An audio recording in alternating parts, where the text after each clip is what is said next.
तो शीला दीक्षित नहीं रहीं, साबिक वज़ीर आला दिल्ली और कांग्रेस की कद्दावर नेता सीनियर लीडर शीला दीक्षित नहीं रहीं। अस्पताल से उनकी जनाजा उनके मकान निजामुद्दीन पर पहुंच गया है और कल 2:30 बजे उनकी आखिरी रसूमात अदा की जाएगी। अख्तर उल वासिद साहब हमारे साथ जुड़े हुए हैं और तहसीन मुनव्वर साहब हमारे साथ जुड़े हैं। अख्तर उल वासिद साहब, जिस तरह से आपने उर्दू अकेडमी के हवाले से कई चीज़ें सामने रखी, उर्दू के हवाले से अगर आप याद करें शीला दीक्षित जी को, क्या चीज़ें आपके जहन में आती हैं? उर्दू की शहदाई रहीं, उर्दू एकेडमी के तमाम कामों को बहुत खूबी वो कबूल कर लिया करती थी, जैसा कि आपने कहा। नहीं, वो एक तो ये कि हम जिस प्रोग्राम के लिए हमने उन्हें बुलाया उसमें जरूर आए जी, ये बहुत खास बात है जी। मुझे एक मौका याद नहीं है जी जब उन्होंने आने से मना किया। दूसरी बात जो है वो ये कि एक दिल्ली में उर्दू विरासत मेले का आगाज हुआ उनके जमाने में जी, और उस उर्दू विरासत मेले के अंदर ये हुआ कि अफसरान ये चाहते थे कि वो मेहरौली में हो या कहीं और हो जी। हाँ, मेरा इसरार इस बात पे था जी कि उर्दू विरासत मेला जो है वो लाल किले के मैदान में हो जी, और मेरा कहना ये था कि किले मोहल्ला से उर्दू मोहल्ला का जो ताल्लुक है उसकी तजदीद होनी चाहिए जी, और इस पर कोई सियासत का मसला नहीं है जी। ये किसी तो उन्होंने हमारी भरपूर तायीद की और मुझे इस बात का हमेशा मैं उनका ममनून करम रहूंगा कि उन्होंने हमारी तजवीज पर स्वाद किया और वो तमाम लोग जो नहीं चाहते थे कि उर्दू विरासत मेला लाल किले पर हो, उसको उन्होंने उन लोगों को एक तरह से उनकी बात नहीं मानी जी। मेरी दलील ये थी कि चांदनी चौक हो, लाल किला हो, जामा मस्जिद का इलाका हो, जो पुरानी दिल्ली जिसे कहते हैं, असल तो उर्दू का मरकज यही है। बिल्कुल। आप यहाँ से कैसे वो करेंगे जी। ये मुझे और अफसोस है कि वो अब चाहे कैनाट प्लेस में उसका होता हो, कहीं होता हो, मुझे उससे वो नहीं है। लेकिन शीला जी का हम इस मामले में इसी तरह से लाल किले का जो 26 जनवरी का मुशायरा है वो लाल किले के अंदर बाकायदा उनके जमाने में होता रहा और वो उसमें जी वो शरीक होती रही। इसके अलावा एक बात मुझे और याद है, बहुत दिलचस्प है। प्रोफेसर उसलूब अहमद अंसारी को हमने उनके जमाने में अवार्ड दिया, बहादुर शाह जफर अवार्ड, जो सबसे बड़ा अवार्ड। जी जी। अच्छा, उसलूब साहब का जो मिजाज था और जो एक तरह उनकी अना थी, वो इस बात के लिए उन्हें तैयार नहीं पाती थी कि वो कहीं जाए लेने के लिए अवार्ड जी। तो हमने उनसे कहा कि अगर आप इजाजत दें तो हम अलीगढ़ जाके उन्हें अवार्ड दें। जी जी। शीला जी ने बिल्कुल ये नहीं कहा कि ऐसा मत करो, उन्होंने हम लोगों की बात की तायीद की और हम अलीगढ़ गए और ये गालिबन उर्दू एकेडमी की तारीख में अब तक का पहला और आखिरी वाकया था कि जब हर काम को संजीदगी से और जिस ढंग से करना हो कर देती थी और किसी को नाराज नहीं करती थी, हर एक को संजीदगी से लेती थी। वासिद साहब, यहाँ आपको रोकेंगे और आइए एक नजर डालते हैं शीला दीक्षित जी की जिंदगी पर।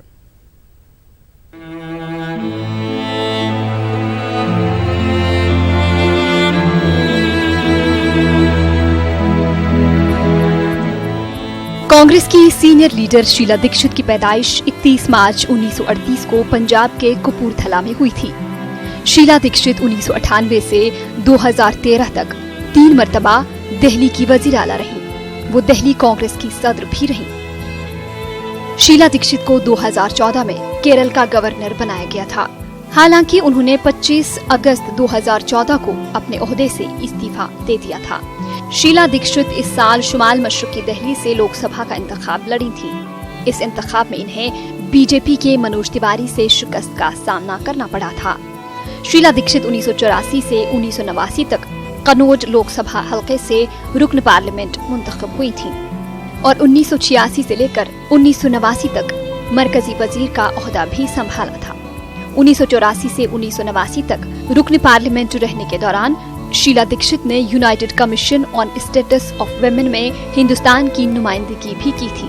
शीला दीक्षित को कांग्रेस में काफी अजमत की निगाह से देखा जाता था। इन्हें कांग्रेस सदर सोनिया गांधी का भी काफी करीबी समझा जाता था। Bureau report, news 18 Urdu. बहरहाल शीला दीक्षित सीनियर लीडर कांग्रेस की नहीं रही। कल आखिरी रस्मात शीला दीक्षित की अदा की जाएगी। अस्पताल से वो पहुंची। उनके जो फैमिली के मेंबर्स हैं उनको भी बहुत बड़ा दुख पहुंचा है। वो दुख सहन करने की शक्ति उनमें आने दो, ऐसी मैं भगवान से प्रार्थना करता हूं। और जो श्रीमती शीला दीक्षित जी का जो निधन हुआ है, ये एक बहुत बड़ा धक्का और दुखद घटना हमारे लिए है।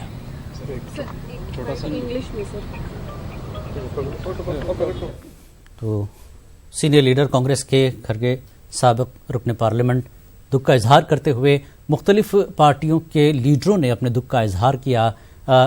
बड़ी लीडर कांग्रेस की और दिल्ली की वजीर आला शीला दीक्षित नहीं रही। कई हवालों से शीला दीक्षित को याद किया जा रहा है। जिन लोगों ने भी शीला दीक्षित के साथ काम किया, दिल्ली में किसी भी शोबे से ताल्लुक़ रखते हों, सभी का यही कहना है कि शीला दीक्षित एक संजीदा शख्सियत रही, मिलनसार शख्सियत, जिस तरह से वज़ीर आज़म नरेंद्र मोदी ने कहा। ये वो तस्वीरें हैं जो शीला दीक्षित की फ़ैन हैं, उनकी चाहने वाली हैं, बेख्तियार रो रही हैं। तस्वीरें आप राज तौर पर देख रहे हैं। बड़े दुख और गम का इजहार। कुछ ऐसे लोग भी होते हैं जो दीवाना वार चाहते हैं लोगों को, और वाकई जब से हम सुन रहे हैं लगातार शीला दीक्षित जी के ताल्लुक से, चाहे वो किसी भी पार्टी का नेता हो, उनका यही कहना कि एक मिलनसार शख्सियत, एक सादगी पसंद शख्सियत, हमेशा नसीहत करने वाली शख्सियत।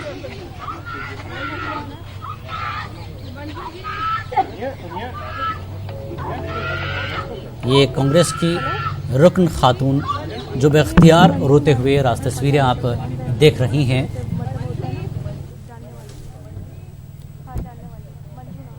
ये बेपनाह मोहब्बत है शीला दीक्षित के लिए कि सदमा सा हुआ है तमाम पार्टी के लीडरों को और आम कारकुनों को। जिस तरह से सभी नेताओं ने कहा कि वो हर तरह के कारकुन से, चाहे वो पार्टी का बड़ा नेता हो या छोटे से छोटा कारकुन क्यों ना हो, वो बहुत ही खुश उसलूबी से, बहुत ही सादगी से तमाम उस कारकुनों से मिलती थी और नाम से तक जानती थी। ऐसी ही एक कारकुन जो उनके घर पर पहुंची बेख्तियार रोते हुए, आप ये देख सकते हैं तस्वीरों में।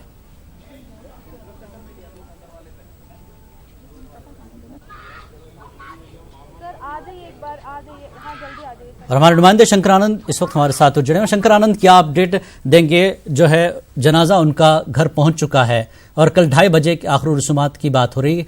कहां दीदार कराया जाएगा? क्या कुछ अपडेट इस वक्त दे रहे हैं आप?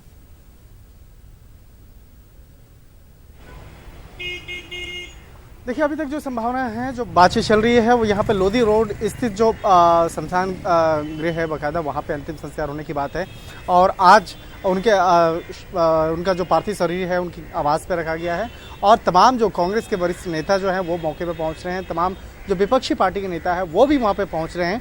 और यहाँ पर राजनीतिक मसला नहीं है, बल्कि एक शीला दीक्षित जैसे कद्दावर नेता का अंतिम दर्शन करने के लिए यहाँ पे तमाम जो लोग पड़ रहे हैं। हमारे पीछे जो देख सकते हैं कि गाड़ियों की जो पूरी कितनी लंबी लाइन है वो लगी हुई है उनके घर के ठीक बाहर।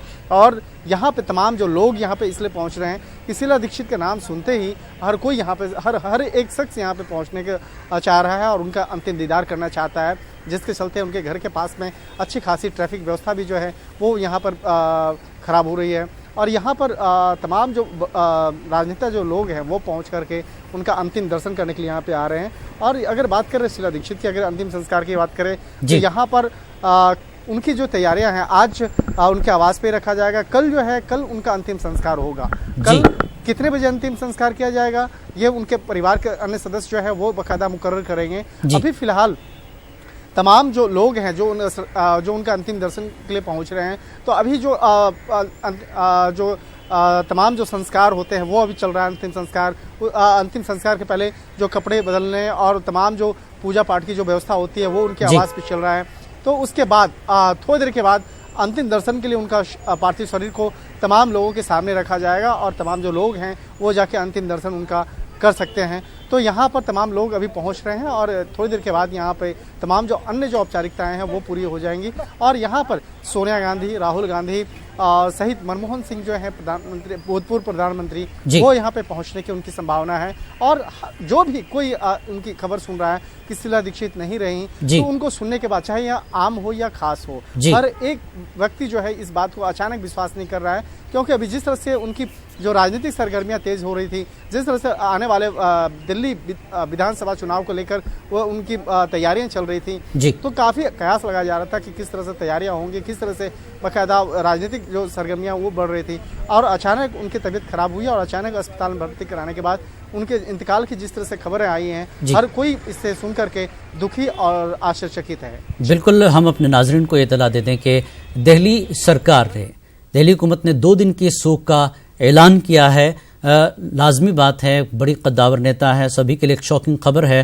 तहसीन मुनव्वर साहब भी हमारे साथ हैं और अख्तर वासिफ साहब भी हमारे साथ हैं। अख्तर वासिफ साहब ने जिस तरह से उनके साथ काम किया और उनकी जो शख्सियत रही उसका जो उस पर रोशनी डाली है। तहसीन साहब, सियासी जिंदगी हो या निजी जिंदगी हो, एक तरह से कामयाब शख्सियत रही हैं शीला दीक्षित।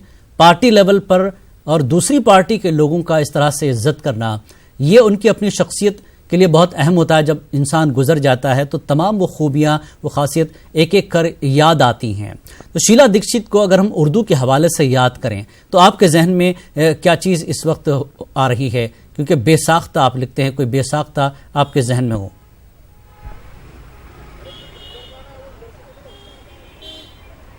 हाँ, और मैंने उनको करीब से भी उस दौरान देखा और मैंने कई मुशायरे जो है लाल किले में मुशायरा होना बंद हो गया था जी, लेकिन शीला दीक्षित जी ने अपनी कोशिशों से उसको वहाँ फिर, क्योंकि जो लाल किले का मुशायरा है वो एक तारीखी हैसियत रखता है जी, तो उसे दोबारा वहाँ शुरू करवाया।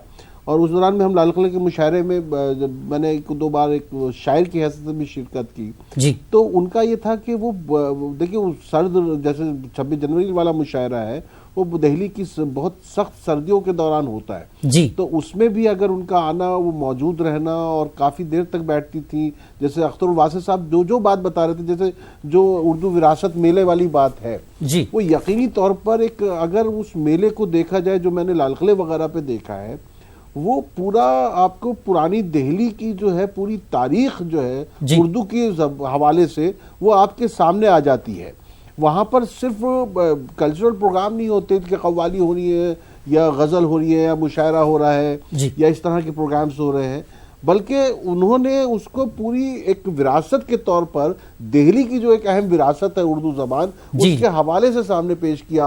वहाँ वो पूरा खाका अगर आप देखेंगे वो उर्दू विरासत मेले का, वो उसमें यह है कि आप अगर खत्ताती में अपना नाम लिखवाना चाहते हैं उर्दू खत्ताती के हवाले से, तो वहाँ पर वो लोग मौजूद हैं। पुरानी दिल्ली की जो, अगर आपको लज्जत चाहिए, उस तरह के लजीज पकवान वहाँ पर वो मौजूद होते हैं। वो पूरे पुरानी दिल्ली, वो पुराना जो दिल्ली का जो तहजीब है, वो पूरी तहजीब और विरासत को और रिवायात को आपके सामने लेकर आता है उर्दू विरासत में। बिल्कुल, ये अपने आप में ये फैसला करना कि ये मेला करवाया जाए, ये कोई बहुत दूर रस जिसके पास तजुर्बा होता है वो रहनुमा ही फैसला कर पाता है। नहीं तो लोग कहते हैं कौन इन सब चीजों में पड़े, हम लोग मुशायरा करवाते हैं, बिल्कुल काफी है। कुव्वत फैसला बहुत अहम है और ये कुव्वत फैसला जो है कूट कर भरा था शीला दीक्षित जी के पास। जो भी वो फैसले करती बहुत सोच समझकर और कामयाब फैसले उनके रहे।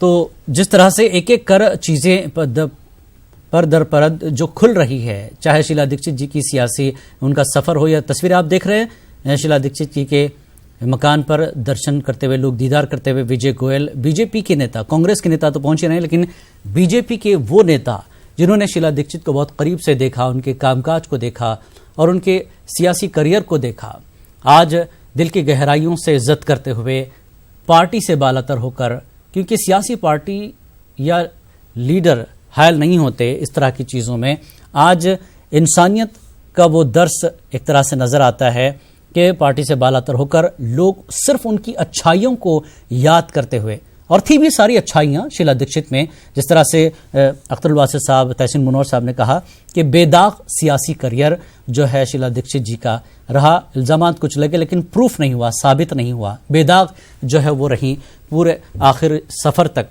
तो लगातार बीजेपी के नेता भी आखिरी दीदार के लिए उनके मकान पर पहुंच रहे हैं। राज तस्वीरें आप देख रहे हैं शीला दीक्षित के मकान पर।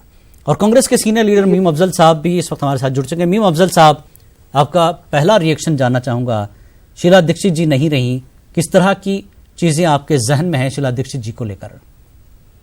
देखिए, शीला जी के साथ जिस तरह से काम किया, जिस तरह से उनसे हमारा ताल्लुक था जी, मैं तो अभी तक ये बात यकीन करने के लिए तैयार नहीं हो रहा हूँ जी जी कि आज वो हमारे दरमियान नहीं है। जी, ये बात सही है कि वो बीमार थी, ये बात सही है उनको दिल का आर्जा था, उसके बावजूद मतलब कभी दिमाग में ये बात छूकर भी नहीं गुजरती थी कि वो हमारे दरमियान में हो सकता है ना रहे, बिल्कुल नहीं। और इसकी वजह थी उनकी अपनी शख्सियत जी, जिससे आमतौर पर लोग बहुत प्यार करते थे। बेशक। शीला दीक्षित जी के साथ मुझे बहैसियत उर्दू एकेडमी के वाइस चेयरमैन के जी 2-3 साल काम करने का मौका मिला। उस जमाने में उर्दू एकेडमी का बजट बहुत कलील था जी। अख्तरुल वासिद शाह साहब बैठे हैं जी जी, इनके जमाने में तो काफी कुछ बढ़ गया, लेकिन उस वक्त वो जमाना था जब उर्दू का बजट बहुत कम था और दिल्ली का बजट हिंदुस्तान में सबसे ज्यादा कहा जाता था जी। तो मैंने उनसे इस कमी का जिक्र किया कि पैसा कम है हमारे पास जी, बहुत सारे काम ऐसे हैं जो हम नहीं करते। उनका एक ही जुमला था जी, अफजल साहब आप काम कीजिए, पैसों की परवाह मत कीजिए जी, जितने भी पैसे चाहिए मुझे बताइए, हम आपको पैसे देंगे, आप काम कीजिए बेशक, और उर्दू के डेवलपमेंट के लिए काम कीजिए जी। तो ये उनका मिजाज था और ये बात सही है कि कभी उनके जमाने में पैसे की कोई तकलीफ नहीं हुई जी। उसके अलावा जो एक बात उन्होंने मुझसे एक बार कही जी, वो ये कही कि उर्दू एकेडमी पर बड़ी तनकीद होती थी, लेकिन आपके आने के बाद ये तनकीद मैं देख रही हूँ बिल्कुल नहीं हो रही है जी। तो मैंने कहा कि भाई मैं चूंकि बुनियादी तौर पर सहाफत से हूँ तो अखबार वाले शायद मेरा लिहाज करते हैं तो उन्होंने हंसकर कहा जी कि आपका लिहाज नहीं है, ये आपका काम है जो बोलता है जी। ये बात मैं उनकी कभी नहीं भूल सकता जी। फिर आपके जहन में भी ये बात रही होगी कि आप शीला दीक्षित जी के साथ काम कर रहे हैं। लाजिम बात है। एक तो बहुत ही नरम गुफ्तार थी जी जी, बहुत अच्छे अल्फाज का इस्तेमाल करती थी अपनी बातचीत के अंदर जी जी, और शख्सियत में एक झुकाव था जी, जिस झुकाव की वजह से लोग उनसे बात करके बहुत ही मरगूब हो जाते थे कि इतनी बड़ी शख्सियत और हमसे इस तरह बात करना। बेशक। तो उनके ऊपर एक हमेशा के लिए छाप होती थी। एक बात मैं और खास तौर पर उनको कहूंगा जी कि 15 साल में उन्होंने डेवलपमेंट का काम किया, वो तो आज किसी से छुपा हुआ नहीं है। बिल्कुल। उसके बारे में तो हर आदमी जानता है। दिल्ली में बच्चे पूछिए, जो बच्चा छोटा था बड़ा हो गया उससे पूछो, कहते दिल्ली में काम कराया तो शीला दीक्षित जी ने कराया जी। 1947 के बाद दिल्ली में अगर किसी चीफ मिनिस्टर ने सबसे ज्यादा डेवलपमेंट किया जी तो शीला दीक्षित ही थी। लेकिन उनकी शख्सियत का एक पहलू और था जो शायद बहुत कम लोगों को उस तरफ तवज्जो गई हो। जी जी। शीला दीक्षित जिस जमाने में चीफ मिनिस्टर थी तो उस जमाने में दिल्ली के अंदर कुछ बच्चों ने इम्तिहान में नाकाम होने की वजह से खुदकुशी कर ली। जी जी। इस तरह का एक आध तो वाकयात से उनके दिल पर बड़ा असर हुआ। और वो रेडियो पर प्रोग्राम हर इम्तिहान से पहले, सालाना इम्तिहान से पहले जी जी उनका रेडियो पर प्रोग्राम नशर होता था जी जी, जिसमें वो खास तौर पर बच्चों को नसीहत करती थी जी कि बेटा आपको जो है अपने इम्तिहान की तैयारी करनी है, बगैर किसी बोझ के, बगैर किसी दबाव के आप जाइए और अपना पेपर करके आइए और कोई घबराने की जरूरत नहीं है। आप अच्छा करेंगे तो अच्छा जरूर रिजल्ट आएगा जी, और अगर कम ज्यादा होगा तो आगे आएगा। बहुत ज्यादा जी हिम्मत अफजाई करती है। देखा कि आहिस्ता आहिस्ता उनकी इमेज जो थी दिल्ली के चीफ मिनिस्टर की बजाय जी जी दिल्ली के माँ की हैसियत से जो है उनकी शख्सियत डेवलप होने लगी। जी। और आज जब शीला दीक्षित जी इस उम्र में आ गई बिल्कुल जी, तो मैं देखता था कि दिल्ली में उनको एक साबिक चीफ मिनिस्टर, एक लीडर की हैसियत से कम लोग उनमें अपनी माँ तलाश करते थे। जी जी, क्योंकि वो जो उनका तरीका था लोगों से मिलने का, जी, जिस मोहब्बत से वो बात करती थी, तो शायद ही कोई ऐसा शख्स जो और उनकी गुफ्तगू सुनने के बाद, उनसे बात करने के बाद अपनी माँ को याद ना करे। बेशक बेशक, चाहे वो हयात हो चाहे हयात ना हो। तो मैं कहूंगा कि दिल्ली वालों के लिए वो एक माँ का दर्जा हासिल कर चुकी थी। जी, राहुल जी ने आज कहा है कि कांग्रेस की बेटी थी, ये अपनी जगह पर बिल्कुल एक सही बात है कि कांग्रेस की लगातार काम करने वाली एक ऐसी लेडी थी जी जी, जिन्होंने कभी किसी काम में ना नुक्कड़ नहीं की, जी, हर चीज का सोच समझ के। बिल्कुल, एक क्रेडिट उनको और भी जाता है, जी जी, उर्दू चैनल है, जी जी जी, कि दिल्ली में उर्दू को दूसरी सरकारी जबान का दर्जा मेरे जमाने में ही मिला था। जी जी, और उर्दू और पंजाबी को जब दिया गया तो इसमें थोड़ा टाइम लगा, काफी लोग जो है इस पर नाराज भी होते थे, लेकिन वो ये चाहती थी कि कम से कम कंट्रोवर्सी हो और हम इस काम को जल्दी कर लें जी, और बगैर कंट्रोवर्सी के इसको पूरा कर लें। जी जी, उर्दू को दूसरी सरकारी जबान बनाए जाने के बाद बहुत सी शिकायतें जरूर रही, जी, लेकिन उनके खुलूस में कभी कमी नहीं थी। जी, उन्होंने हमेशा यही बात कही कि नहीं, उर्दू दूसरी सरकारी जबान बनना चाहिए। जी, और तीसरी अहम बात यह कि वो दिल्ली में जो कल्चरल एक कहना चाहिए हेरिटेज था, जी, उसको बचाने के लिए और उसको कायम रखने के लिए जी, बहुत ज्यादा दिलचस्पी लेती थी और मदद करती थी। उनको हमेशा इस बात की फिक्र रहती थी कि मुशायरा हो तो बहुत अच्छे ढंग से हो, जी, फूल वालों की सैर हो तो बहुत अच्छे ढंग से हो, जी, यानी वो इस तरह की चीजों में बहुत ज्यादा दिलचस्पी लेके उसको आगे बढ़ाने का काम करते हैं। तो मैं कहता हूँ कि दिल्ली के कल्चर को बचाने में और आगे बढ़ाने में जी, उनके दौर में बहुत सारे काम हुए हैं। बेशक, उन्होंने मुजफ्फर अली के जो प्लेस थे वो किए, जी, और निजामुद्दीन में हुमायूं स्टोम के अंदर बहुत बड़े बड़े उर्दू के फंक्शन उसके जमाने में होंगे। जी जी, मैं जब उर्दू अकेडमी का चेयरमैन था तो उन्होंने एक कहा कि कैफी आजमी साहब जो हैं, जी जी, उनके वो एक स्कूल बना रहे हैं आजमगढ़ में। जी, उर्दू की इतनी बड़ी शख्सियत है, आप उनके लिए उनके एजाज में कोई फंक्शन कीजिए और उनको एजाज के तौर पर जो है उनको कुछ पैसा दीजिए, जी, ताकि वो स्कूल में उसका इस्तेमाल कर सकें। जी, तो ये जाहिर है हमारे दिल की बात थी, हमें बड़ा अच्छा लगा। जी, तो उन्होंने उसमें कहा कि मैं इसमें दिलीप कुमार साहब को बुलाऊंगी, जी, और पता नहीं क्या जादू था उनकी शख्सियत में, दिलीप कुमार साहब फौरन तैयार हो गए। जी, जी, और वो फंक्शन दिल्ली में उर्दू अकेडमी के जरिए हुआ और उसके अंदर 10 लाख रुपया जो है वो उनको उनकी खिदमत के सिले के तौर पर उर्दू अकेडमी की, शायद पहली बार किसी को 10 लाख रुपए और आखिरी बार 10 लाख रुपए उर्दू अकेडमी से दिया गया इस काम के लिए। जी जी, यानी उर्दू के हवाले से शीला दीक्षित की जो खिदमत आप रोशनी डाल रहे हैं, ये कई पहलू शायद मीडिया से दूर रहे हों, अखबारों में वक्तिया छपे हों, लेकिन एक एक कर जो पहलू एक सामने आ रहे हैं शीला दीक्षित जी के, पार्टी लेवल पर हो या किसी शोबों के ताल्लुक से काम करने का तरीक़ेकार हो, वो ये फन रखती थी, वो फन ये जानती थी कि काम कैसे किया जाता है।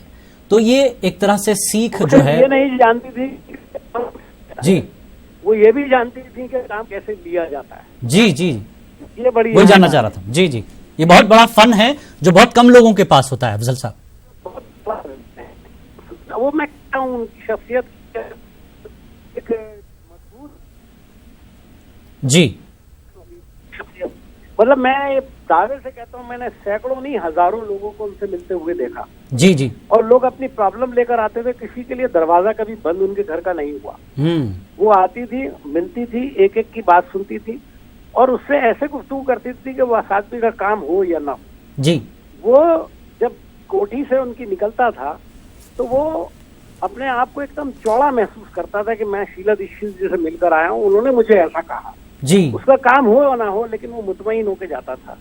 दूसरी एक अहम बात मैं उनके बारे में और कहना चाहूंगा जो जी, जरूर, मैं बहुत मुतासिर था, जी जी, वो थी उनकी सादगी। जी जी, मैंने एक बार पूछा कि इतने लोग आते हैं चीफ मिनिस्टरों के घर पर, बड़े बड़े तोहफे लेकर के आते हैं, जी जी, मैंने आज तक आपके ड्राइंग रूम में, आपके किसी घर के किसी कोने में जी जी, वो सजे हुए तोहफे नहीं देखे जो लोग देकर जाते हैं। तो मुस्कुरा के कहने लगी कि भाई घर तोहफों से नहीं बनता, सादगी से बनता है। जी जी। और मैंने कहा कि फिर करती क्या है आप उन तोहफों का? जी जी। कहने लगी वो तोहफे जो हैं वो ठीक जगह पर चले जाते हैं। यानी मेरा ख्याल है वो इधर उधर वो तोहफों को दे दिया करती थी, लेकिन अपने घर में कुछ नहीं रखती थी। बेहद सादगी पसंद थी। उनके घर में कोई कीमती फर्नीचर मैंने कभी नहीं देखा। जी जी जी। बहुत ही कहना चाहिए मोतदिल किस्म का उनका रहन सहन था। जी। उनको शायद पर्दे पसंद नहीं थे घर के अंदर। जी जी। तो उनके तमाम घर के अंदर शीशे के वो लगे हुए थे और उस पर वो चिक लटकाया करती थी। अब वो चीखें आजकल जो हैं वो जरा दूसरी मॉडर्न तरीका की आ गई हैं तो वो लगाते, लेकिन और एक बात जो उनमें थी जी जी, वो बहुत सफाई पसंद थी। जी। यानी उनके घर में आप तस्वुर नहीं कर सकते कि एक चुटकी मट्टी या धूल जो है वो कहीं दिखाई दे जाए। घर में एकदम सफाई, बेपनाह सादगी। तो उनके घर में जाकर आदमी को कुछ बोझ नहीं लगता था। ऐसा लगता था कि आप किसी कहना चाहिए ना कि जैसे कोई ऐसी जगह पे आए हैं जो पुरसुकून माहौल में पहुंचे हैं आप। बहुत ही उस तरह का माहौल उनके घर में था। जी जी। खाने में अपने बहुत सादगी, बहुत मैंने अक्सर देखा कि उनके यहाँ ये जिक्र, भाई आज क्या बना है जी, तो आज ये फलानी सब्जी बनी है और ये है। जी जी। और किसी को जो लोग होते थे उनमें जो लोग यानी आप लोग जब घर पहुंचते तो कभी ऐसा लगा नहीं होगा कि हम एक नेता से मिलने आए हैं, कभी एक लीडर से मिलने आए हैं। बताऊं मैं आपको, आप अपनापन और अपना घर वाली कैफियत होती होगी जो कारकुन पहुंचते हैं।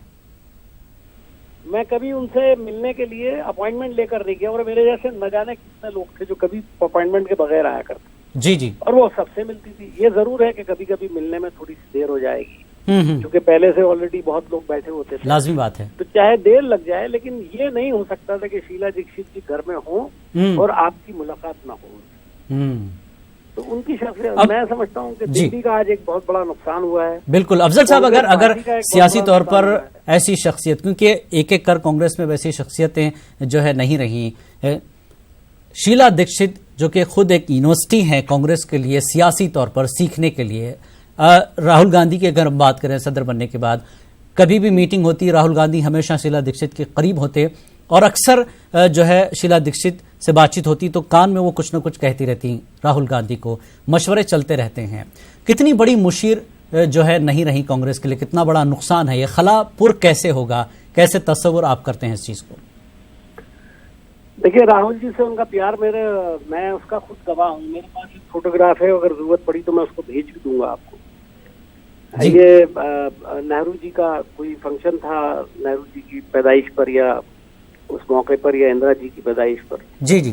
तो वो 1 नंबर सफदरजंग अकबर रोड पर जो मकान है उसके अंदर वो फंक्शन था। जी जी। तो वहां पर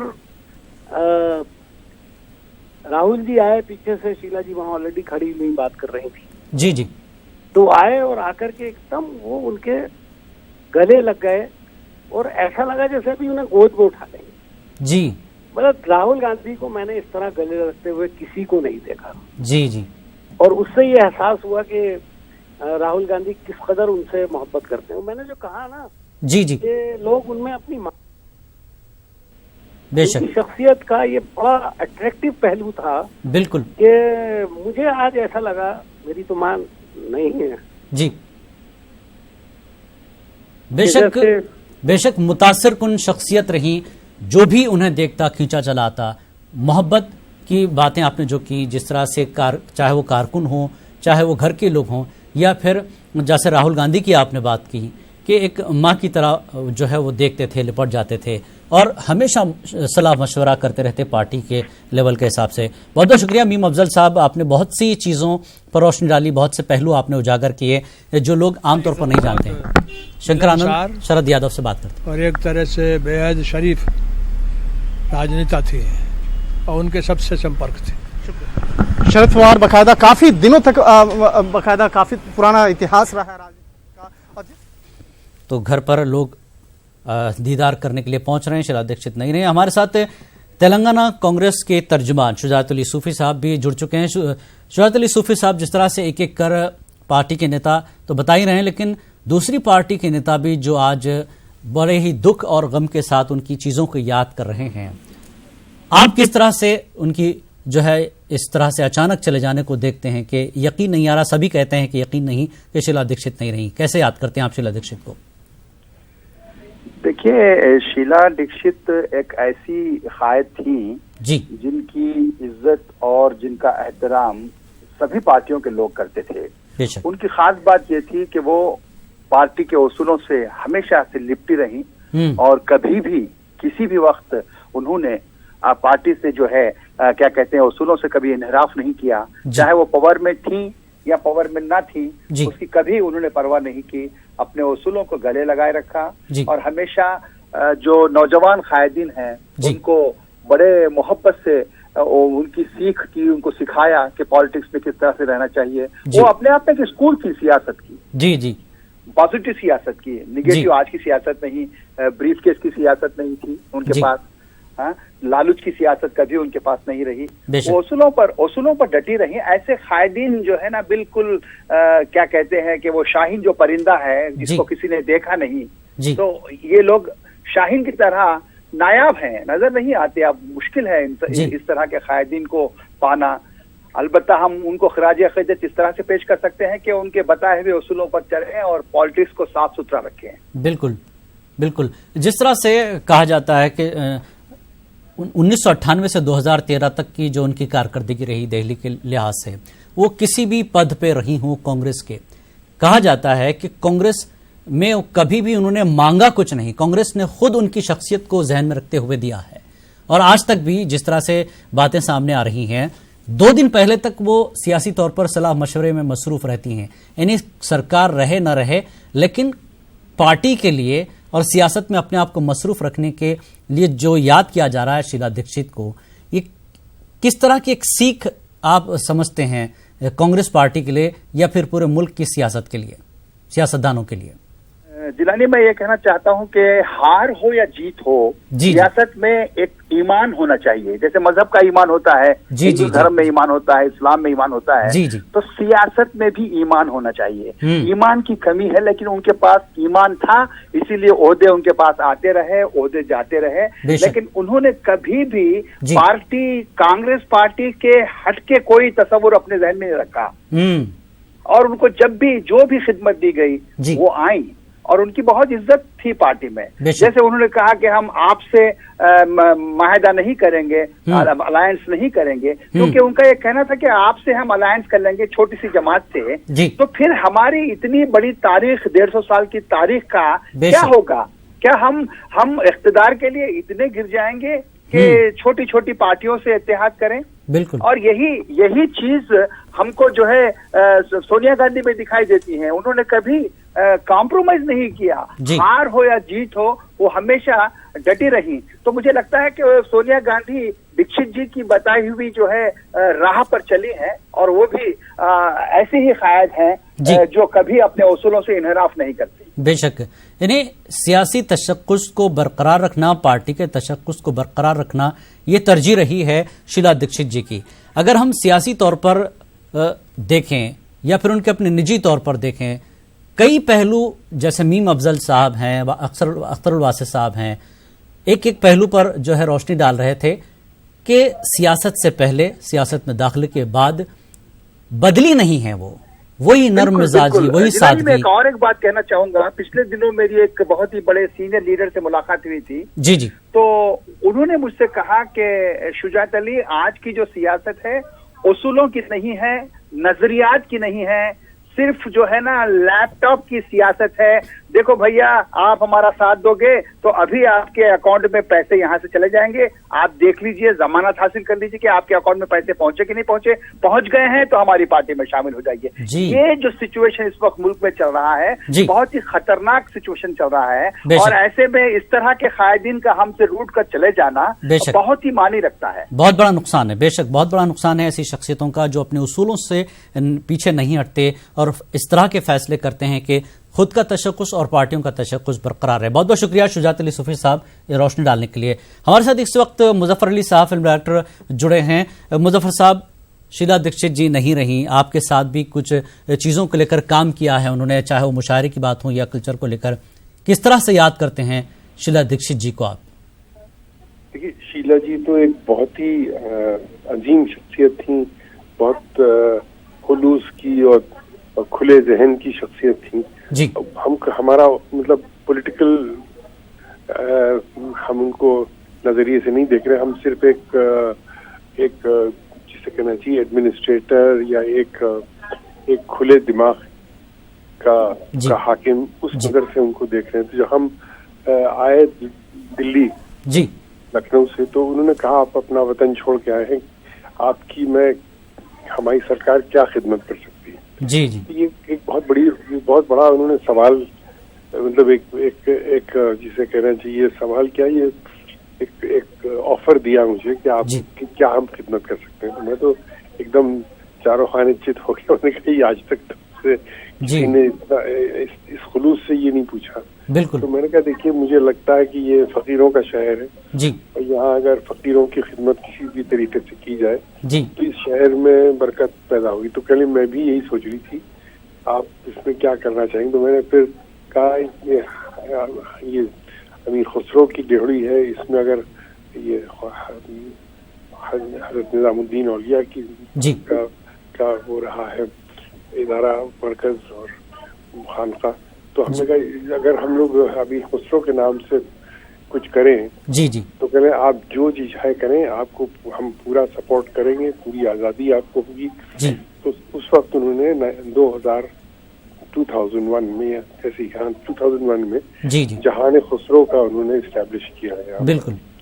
और फिर उसमें वो हमेशा हर साल आती रही जी, हर साल उन्होंने हमें मशवरे भी दिए, हमने फिर उसके बाद वो चीज ऐसी मोतबर हो गई कि पार्टीज भी बदलती रही और लोग आते रहे, हर पार्टी के लोग आए, वो भी आती थी और उन्हीं लोगों के साथ बैठती थी। तो मुझे लगता है कि इस खुलूस का, इस खुले दिमाग का एक इस राज कोई लीडर आए और फिर चला जाए। जहान खुसरो का जो प्रोग्राम है उसके लिए आप एक तरह से उन्हें बानी मानेंगे?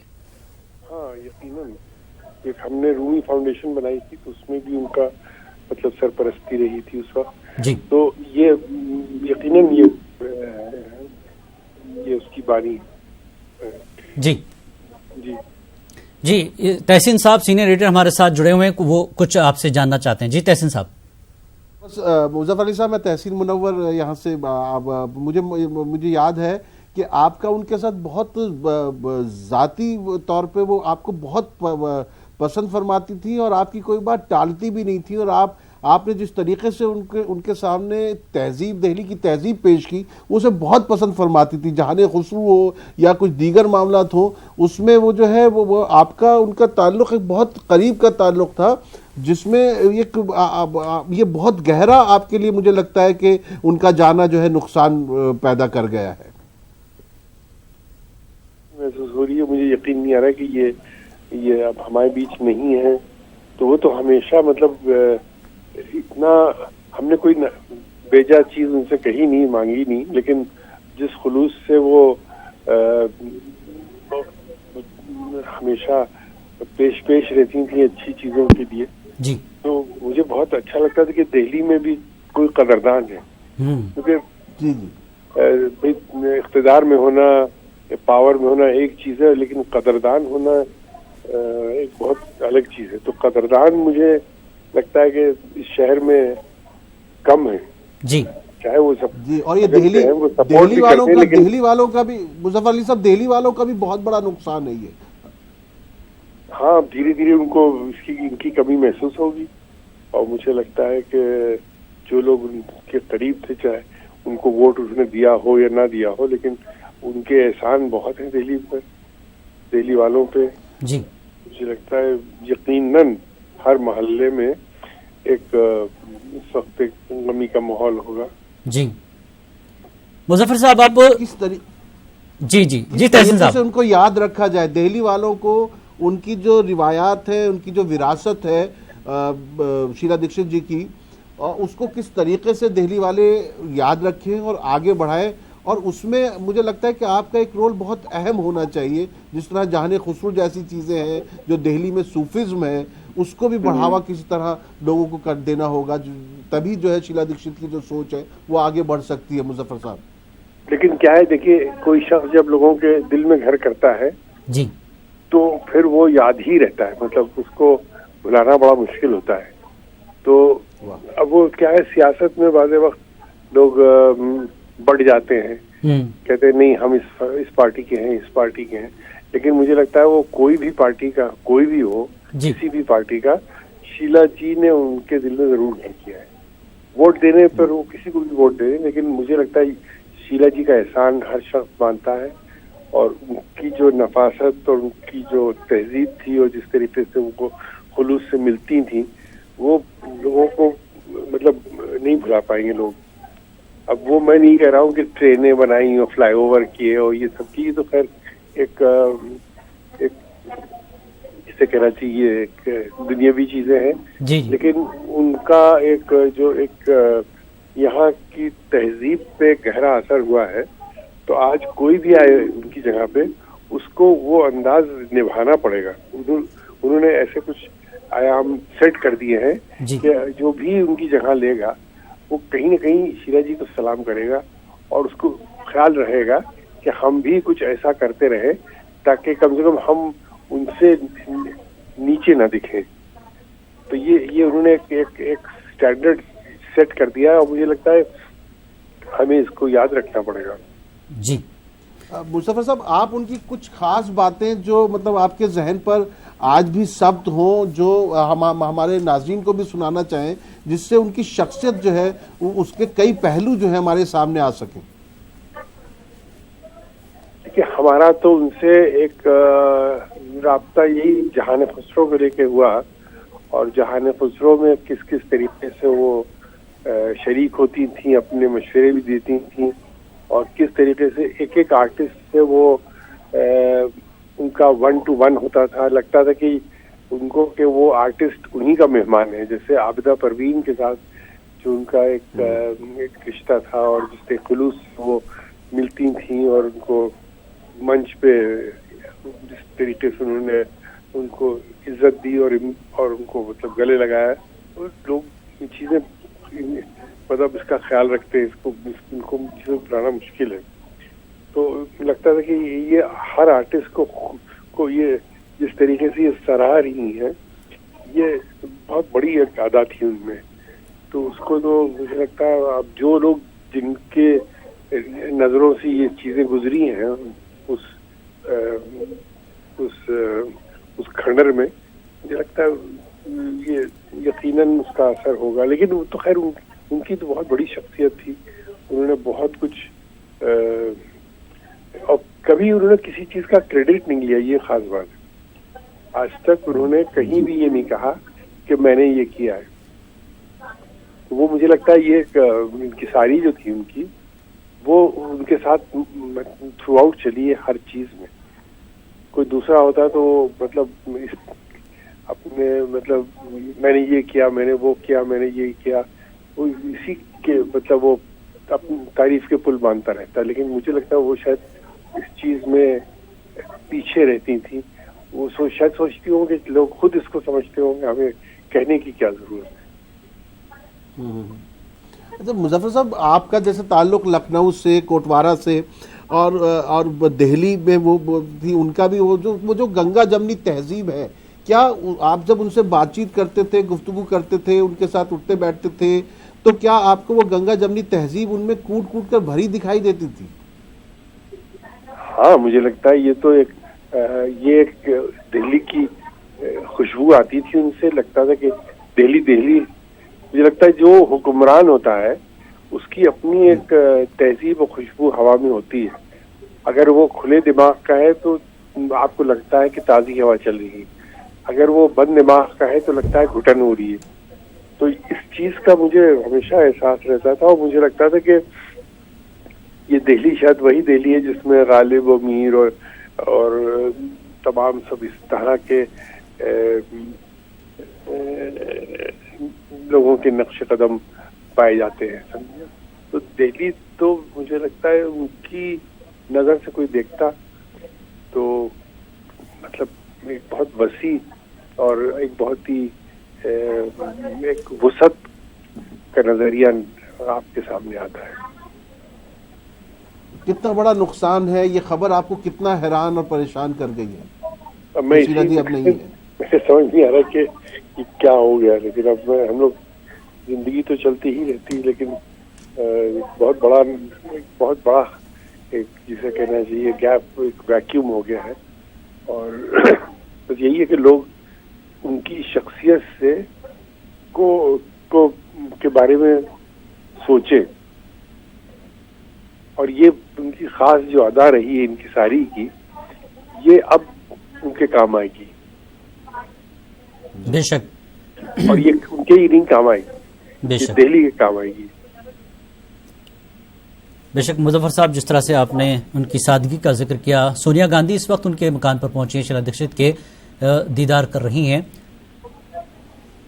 जस्तिका की उनके मकान पर दीदार के लिए रखा गया है और सोनिया गांधी इस वक्त पहुंची हैं शीला दीक्षित के घर दीदार के लिए। तमाम बड़े नेता इस वक्त शीला दीक्षित के मकान पर ज़रान अक़ीदत पेश कर रहे हैं, घर वालों से बातचीत हो रही है और सोनिया गांधी पहुंची और दीदार किया शीला दीक्षित का।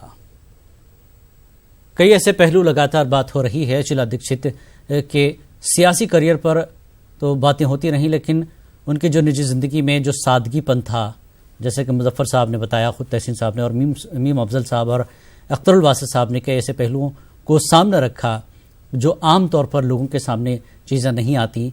सादगी पसंद जो है शख्सियत रही शीला दीक्षित।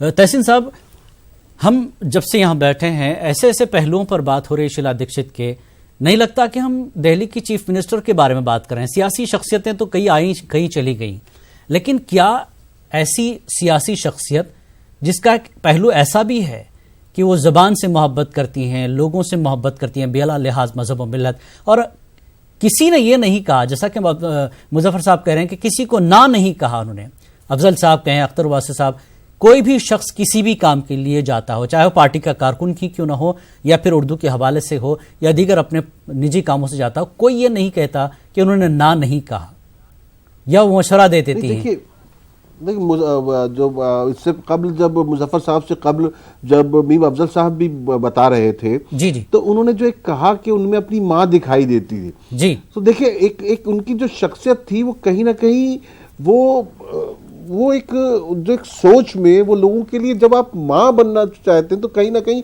आप कैरिंग हो जाते हैं, लोगों का ख्याल आपके अंदर, लोगों के हर चीज, और सबसे बड़ी बात ये कि कौन मिल रहा है, उसकी शख्सियत क्या है और वो मुझसे क्या चाहता है और मैं क्या उसके लिए कर सकती हूँ। हारून यूसुफ कुछ कह रहे हैं मीडिया से।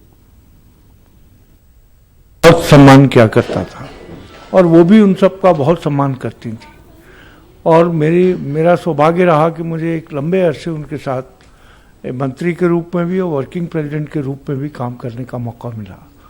और मैं समझता हूँ कि जिस तरह की इंसानियत उनमें थी और जिस तरीके से काम करने का उनकी कार्यशैली थी, मैं समझता हूँ बहुत कम लोगों में इस तरह की खूबियाँ हो सकती हैं एक इंसान में। कोई समस्या आती थी, दिल्ली के विकास की बात हो, डेवलपमेंट की बात हो, और उनका सबसे ज़्यादा जोर था कि दिल्ली के अंदर एनवायरनमेंट जो है उसको कैसे बेटर किया जाए। और उनके दौर में 20 टाइम्स दिल्ली के अंदर ग्रीन कवर बढ़ाया गया। दिल्ली की जो सड़कें थीं, जो हालत थी, बहुत काम उन्होंने किया। और सबसे अच्छी बात ये थी कि कभी लेफ्टिनेंट गवर्नर या अधिकारियों के साथ कोई डिफरेंस भी हो जाता था या उनका ओपिनियन दूसरा होता था, तो वो बहुत प्यार से उसको जो है वो सुलझाने की कोशिश करती थी। ऐसा नहीं था कि कोई रिजिड एटीट्यूड अपना लिया, लेकिन वो कन्विंस करके उस काम को कराया करती थी। और मुझे याद है कि उनको वाजपेयी जी जब प्रधानमंत्री थे तो जब दिल्ली के डेवलपमेंट के बारे में कई इशूज़ के मुझे भी शीला जी के साथ जाने का मौका मिला और मंत्रियों के साथ, तो जो उनका कन्विंस करने का तरीका था और जिस तरीके से वो कन्विंस किया करती थी, मुझे आज भी याद है कि वाजपेयी जी से एक बार उन्होंने कहा कि वाजपेयी जी, आप तो दिल्ली के बाशिंदे रहे हैं, दिल्ली के आप नागरिक हैं, तो दिल्ली के लिए आपका दर्द भी उतना ही होना चाहिए। तो वो बहुत जोर से हंसे और उन्होंने कहा बहन जी जो काम है आप बताइए क्या कर सकता हूँ मैं। ज़्यादातर काम वो इस तरीके से करा लिया करती थी, और अगर मतभेद होते थे तो कभी मीडिया पे नहीं कहती थी कि ये अधिकारी काम नहीं कर रहा, ये काम चोर है, कभी नहीं कहा उन्होंने। उनको बेहद शौक था खिलाने का। हम लोग, मुझे याद है कि कई मरतबा कैबिनेट जब जल्दी सुबह घर पे रख लेती थी, वो कोई इम्पोर्टेंट इशू आता था, तो किस तरीके से नाश्ता बनाकर वो हम सब के लिए खुद सर्व करती थी। हालांकि उनके यहाँ बहुत सारे सर्वेंट थे, लेकिन वो खुद अपने हाथ से खिलाना बहुत पसंद करती थी। और मैं समझता हूँ कि पूरी कांग्रेस में ख़ासतौर से गांधी परिवार का अगर आप बात करें तो राहुल जी उनको बेहद पसंद करते थे। आपने देखा होगा कोई भी बड़े से बड़ा समारोह हो और बहुत सारे नेता खड़े हों तो वो सीधे शीला जी के पास आकर उनको गले लगा के बात किया करते थे। और मैं समझता हूँ उनका एक लंबा अनुभव, चाहे वो राजीव गांधी जी के साथ मंत्रिमंडल में रह के पीएमओ में रहीं, उसके बाद दिल्ली की बागडोर संभाली, और बागडोर संभालने के बाद जिस तरीके से दिल्ली का नक्शा पलटा, चाहे वो बिजली हो चाहे वो ट्रांसपोर्ट हो, ट्रांसपोर्ट में उनकी खास रुचि थी। मुझे याद है जब ब्लू लाइन का बड़ा एक्सीडेंट हो रहे थे, बहुत चिंतित थी, और मैं उस समय ट्रांसपोर्ट मिनिस्टर था, तो उन्होंने मुझसे कहा कि इस दिल्ली की शक्ल बदलनी है हमको, और ये जो बसेस हैं इनका इंजन बिल्कुल ड्राइवर के साथ होता है, तो उनके रिफ्लेक्सेस जो हैं वो काम नहीं करते, क्योंकि इतनी हीट में वो होते हैं, इंजन की हीट होती है। तो ऐसी बसेस लाओ जिनका इंजन पीछे हो, ताकि पैसेंजर्स को भी और उनको भी। दिल्ली में पिक पॉकेटिंग एक बड़ा मसला था।